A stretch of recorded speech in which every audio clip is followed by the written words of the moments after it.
Domino datasets are now supported in Nexus data planes.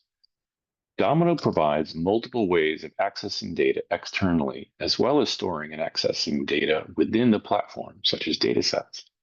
Domino datasets are fast and efficient mounted storage that allows you to store folders and files of any type and of any size.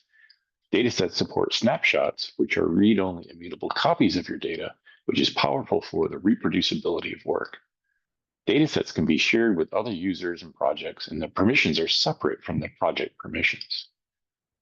Domino's Nexus hybrid or multi-cloud deployment consists of a control plane, which is a Kubernetes cluster hosting Domino platform services, and many data planes, which are distinct Kubernetes clusters that run a small set of Domino services and are used for executing user workloads.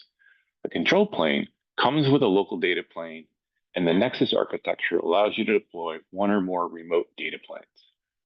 Previously, customers could only use Domino datasets in the local data plane. Using datasets in a remote data plane supports use cases where data locality and data gravity are important. Let's see what this looks like in action. Over here in Domino, I'm in my Quick Start project. When I click on the Datasets tab here, I can see a list of datasets that are defined for this project, as well as some shared datasets. To create a new dataset, I click here, give this dataset a name, and I can get to choose the data plane where I want this dataset to live, either in my local AWS data plane, or in this environment, I have a data plane running in Google Cloud over in Europe. So if I select GCP, then I'll see the storage that's been defined for that environment that's been set up by an administrator. And I can click next, and I will be able to specify a list of users and groups of users and whether I want to give them read-only or read-write access to that data set.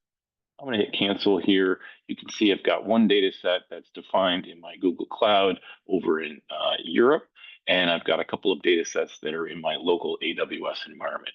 To use them in my workspaces, I come to the Workspaces tab, click on Create a New Workspace, give it a name, pick the IDE I want to use, and click Next.